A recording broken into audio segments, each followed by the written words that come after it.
प्यारे दोस्तों नमस्कार। दोस्तों आज हम हस्ताक्षर में एक पुस्तक का जिक्र करेंगे। दोस्तों हमारा आपसे वादा है कि इस चैनल पर कोई भी एक भी एपिसोड हमारा ऐसा नहीं रहेगा जो साहित्य, कला, संस्कृति, विरासत से जुड़ा हुआ ना हो। और हम उस हाशिए की बात करेंगे जिस हाशिए पर आम तौर पर यूट्यूबर नहीं पहुंचते। मैं कोई बहुत बड़ा यूट्यूबर नहीं हूँ, ना ही ब्लॉगर हूँ, लेकिन मेरा शौक है, मेरी रुचि है अच्छी किताबों को सामने लेकर आना, अच्छे साहित्य की बात करना, लोक संस्कृति की बात करना, हाशिए पर जो लोग पहुंच चुके हैं उनकी बात करना। हमारे इस चैनल का मकसद केवल और केवल यही है। दोस्तों आज जो मैं बात करने जा रहा हूं वह एक पुस्तक जो पिछले साल इन्हीं दिनों में रिलीज हुई थी, ईश्वर के बीज पर बात कर रहा हूं। इस पुस्तक के कुछ अंश मैं आपसे साझे करने जा रहा हूं। दोस्तों यह पुस्तक पिछले दिनों में बहुत चर्चित रही है। इस पुस्तक का नाम है ईश्वर के बीज। दोस्तों इस पुस्तक को ध्यान से देख लीजिए, ईश्वर के बीज।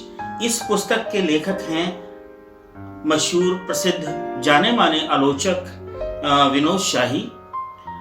आप न केवल आलोचक हैं, कहानीकार हैं, उपन्यासकार हैं और बहुत से ऐसे अनुभवों से गुजरे हैं कि मैं आपको सही मायने में एक दार्शनिक भी कह सकता हूं। तो दोस्तों यह पुस्तक वाकई पढ़ने लायक थी। जब मेरे हाथ लगी तो मैंने सोचा क्यों ना इस पुस्तक का जिक्र आप लोगों से किया जाए, आप दोस्तों से किया जाए। अगर आप साहित्य पढ़ने के शौकीन हैं तो कृपया इस पुस्तक को जरूर देखिए।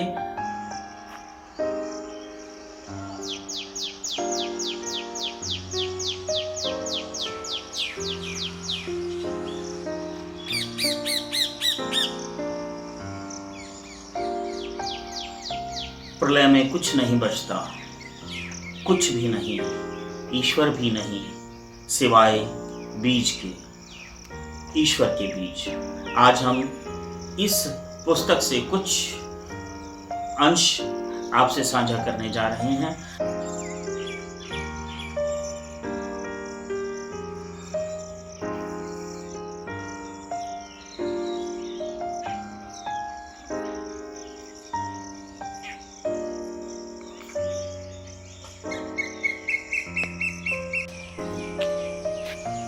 हम सब कभी पशु थे या कभी पक्षी या मछली या कीड़े मकोड़े।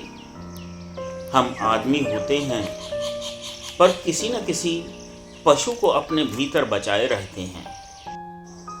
आदमी आदमी तभी बनता है जब अपने भीतर बचे हुए आखिरी पशु को पहचान लेता है और उस पर सवारी करने लगता है।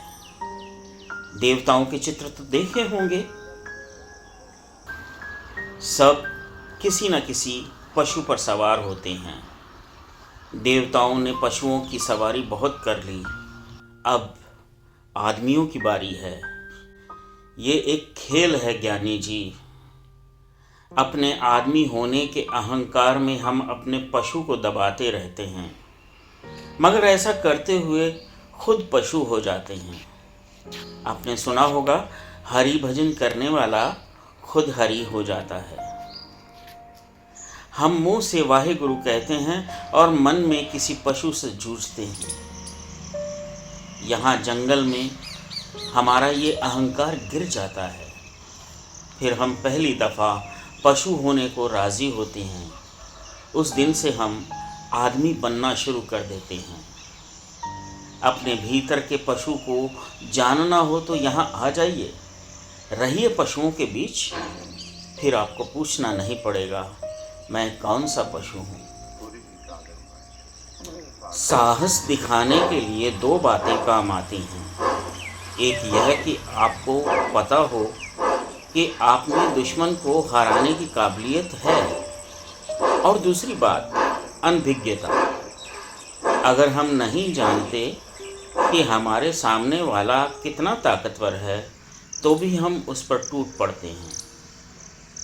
पशु दूसरे पशुओं के साथ लड़ते वक्त अपनी सामर्थ्य को तोलते हैं, पर मनुष्य के मामले में अनभिज्ञता का शिकार हो जाते हैं।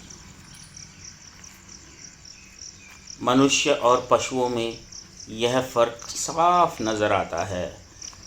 हालात से अनभिज्ञ होने पर मनुष्य बेमतलब का साहस दिखाने से अक्सर गुरेज करता है। भूलना कई दफ़ा हमारे लिए बड़ा काम का सिद्ध होता है। वह हमें संकटपूर्ण हालात में हमारे तमाम भय, संशय, घबराहट, पलायन सभी वृत्तियों से पलक झपकते में बाहर निकाल कर ले आता है।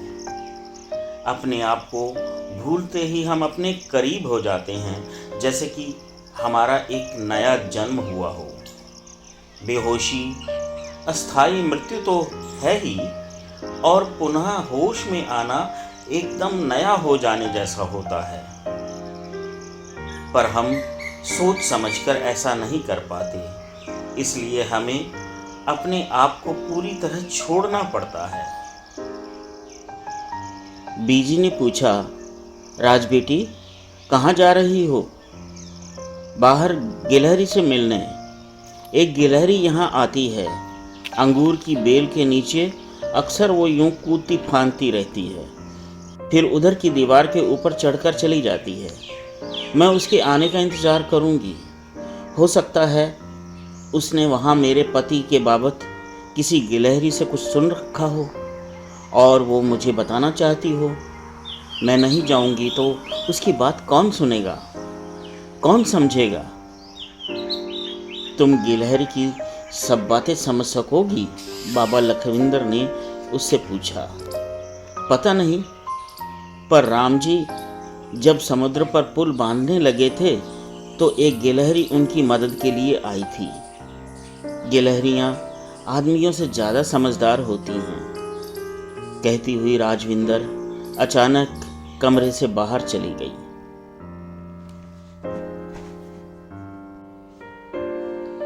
भारतीय माएँ अपने जीवन में बहुत सी चीज़ों की कुर्बानी देती हैं। उनमें से एक चीज़ होती है उनका असल नाम, यानी वह पहचान जो उनकी अपनी होती है। इस निज और उसकी पहचान को खोए बिना कोई माँ ठीक से माँ नहीं बन सकती। सच किसी आँख की तरह था, मगर बहुत अकेला। झूठ जो अनंत था, सब तरफ फैल रहा था, मगर उसके पास खुद कुछ भी देखने के लिए आँख नहीं थी। झूठ तभी तक दिखाई देता था जब तक उसे कोई देखता था।